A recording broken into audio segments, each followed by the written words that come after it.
Seguindo a linha de conceitos e nomenclaturas e termos famosos ali dentro do marketing e do setor de vendas, a gente traz também algumas nomenclaturas específicas do funil de vendas, específicas ali da jornada comercial, nomenclaturas famosas de várias metodologias e literaturas que existem no mundo do marketing e de vendas. Então a gente inicia pelas primeiras, que é Suspect e Prospect. Qual que é a diferença desses nomes? Então, toda vez que eu falar um prospect ou um suspect, ele quer dizer pessoas que ainda a gente não tem contato. E o que diferencia essas duas pessoas? Um suspect, ele é uma pessoa que a gente imagina que existe e ele não faz ideia nenhuma que a gente existe. Ele nunca teve contato com a nossa marca. A gente sabe que existe pessoas com aquele perfil, que vivem ali, que tem aqueles costumes, mas essa pessoa ela é um suspeito ainda, porque ela também não nos conhece. Então, toda vez que a gente fala suspect, a gente usa muito pouco esse termo, mas é uma pessoa que pode ser um potencial cliente para a gente, só que ela ainda não nos conhece, a gente não teve relacionamento de marca com aquela pessoa. Já o prospect é uma pessoa que a gente sabe que existe, que tem aquele comportamento e ela também já sabe que a gente existe. Ela já provavelmente viu algum anúncio nosso,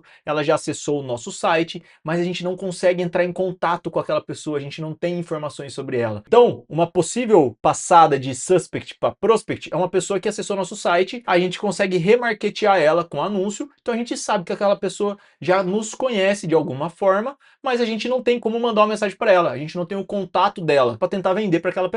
E depois que esse prospect compartilha o contato dele com a gente, seja o e-mail, celular, alguma forma da gente conseguir entrar em contato com ele, ele vira um lead, ele vira uma oportunidade, aí depende da classificação dentro do seu CRM como é que vai ser chamado. Aqui a gente vai considerar eles como uma coisa só, um lead, uma oportunidade.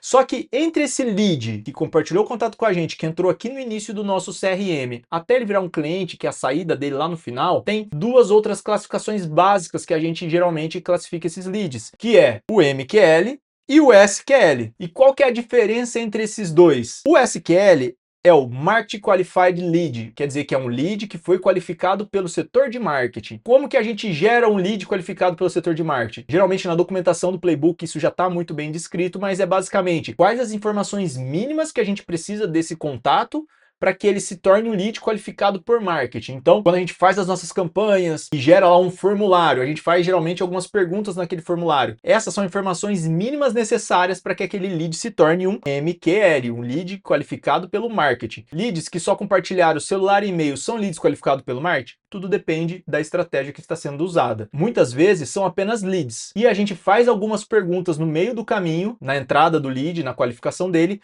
para que a gente classifique ele como lead qualificado pelo marketing. Então tá, qualificamos esse lead baseado nas perguntas, baseado naquela entrevista básica que a gente faz ali na entrada dentro do CRM. E o que é um SQL? O SQL é um lead qualificado por vendas, então é Sales Qualified Lead. É um lead que foi qualificado pelo setor de vendas. E por que tem essa diferença, Cauã? Leads qualificados pelo setor de marketing nem sempre é o lead ideal que vendas considera. Quando vendas entra, de fato, ali para agir naquele lead, ele descobre que aquele lead não é tão qualificado assim, que faltou alguma informação, ou não ficou claro, ou às vezes até o lead mentiu, que acontece muito. Ele coloca lá que o faturamento dele é 1 milhão por mês, na hora que vendas começa a entrevistar ele numa reunião mais aprofundada, descobre que na verdade não tinha nada daquilo. Vendas vai lá e desqualifica ele e fala para o marketing, ó, esse lead aí que você qualificou veio errado, tem que ver o que você está fazendo de errado aí, porque os leads qualificados por marketing estão sendo desqualificados aqui em vendas. É muito importante para a gente entender onde estão as oportunidades e o que a gente precisa melhorar, tanto na qualificação de marketing quanto na qualificação de vendas ali, para que a gente consiga de fato tornar todos esses leads clientes, que é o que a gente precisa para gerar mais faturamento, gerar novas vendas